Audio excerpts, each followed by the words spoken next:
ಹೆಚ್ಚಿನ ಜನರು ನೋವು ಅನುಭವಿಸಿದಾಗ ಅವರು ಸಾಮಾನ್ಯವಾಗಿ ನೋವಿನ ಮಾತ್ರೆಯನ್ನು ತೆಗೆದುಕೊಳ್ಳುತ್ತಾರೆ. ಆದರೆ ನಮ್ಮ ದೇಶದಲ್ಲಿ ಈ ಔಷಧಿಗಳು ಮಾತ್ರೆ ಚೀಟಿ ಇಲ್ಲದೆ ದೊರಕುತ್ತದೆ.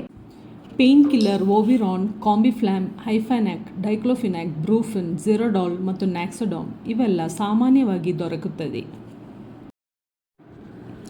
ರುಮಟಾಯ್ಡ್ ಆರ್ಥ್ರೈಟಿಸ್ ಹೊಂದಿರುವ ಜನರಿಗೆ ಪೇನ್ ಕಿಲ್ಲರ್ ದೀರ್ಘಾವಧಿಯ ಪರಿಹಾರವಲ್ಲ. ಮುಖ್ಯ ಚಿಕಿತ್ಸೆ ರೋಗವನ್ನು ಮಾರ್ಪಡಿಸುವ ಔಷಧಿಗಳು ಡಿಮಾರ್ಟ್ಸ್.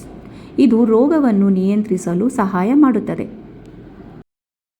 ಮೀಥೋಟ್ರೆಕ್ಸೇಟ್, ಹೈಡ್ರಾಕ್ಸಿಕ್ಲೋರೋಕ್ವಿನ್, ಲೆಫ್ಲಿನೋಮೈಡ್ ಮತ್ತು ಸಲ್ಫಸಾಲಿಸಿಲ್ ಮುಂತಾದ ಈ ಔಷಧಿಗಳು ತಾತ್ಕಾಲಿಕ ನೋವು ಪರಿಹಾರವನ್ನು ನೀಡುವ ಬದಲು ರೋಗದ ಮೂಲ ಕಾರಣಗಳಿಗೆ ಚಿಕಿತ್ಸೆ ನೀಡುತ್ತವೆ.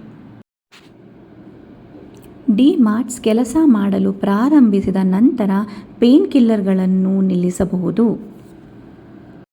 ಜನರು ಹೆಚ್ಚಿನ ಸಲಹೆಗಾಗಿ ವೈದ್ಯರನ್ನು ಭೇಟಿ ಮಾಡುವ ಮೊದಲು 1 ವಾರದವರೆಗೆ ಪೇನ್ ಕಿಲ್ಲರ್ ಅನ್ನು ತೆಗೆದುಕೊಳ್ಳಬಹುದು.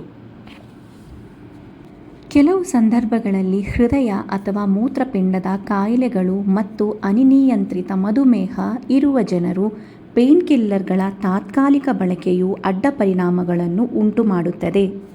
ಪೇನ್ ಕಿಲ್ಲರ್ಗಳು ಹೊಟ್ಟೆಯ ಹುಣ್ಣು, ರಕ್ತಸ್ರಾವ, ಅಜೀರ್ಣ, ಮೂತ್ರಪಿಂಡದ ಸಮಸ್ಯೆ ಮತ್ತು ಇತರ ಗಂಭೀರ ಸಮಸ್ಯೆಗಳನ್ನು ಉಂಟು ಮಾಡಬಹುದು.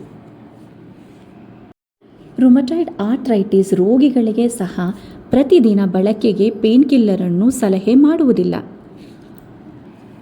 ಪೇನ್ ಕಿಲ್ಲರ್ ಅನ್ನು ಬಳಸುವ ಬದಲು ನೋವನ್ನು ಕಡಿಮೆ ಮಾಡಲು ಐಸ್ ಪ್ಯಾಕ್ ಅಥವಾ ಮೇಣದ ಸ್ನಾನವನ್ನು ಪ್ರಯತ್ನಿಸಿ.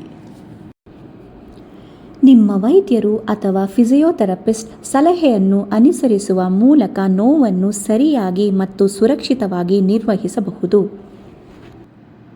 ನೋವು ನಿರ್ವಹಣೆ ಕೇವಲ ನೋವಿನ ಮಾತ್ರೆಗಳಿಗೆ ಸೀಮಿತವಲ್ಲ, ಆದರೆ ಔಷಧಗಳು ಮತ್ತು ಚಿಕಿತ್ಸೆಗಳ ಸಂಯೋಜನೆಯು ನೋವನ್ನು ನಿರ್ವಹಿಸಲು ಅತ್ಯಂತ ಪರಿಣಾಮಕಾರಿಯಾಗಿದೆ.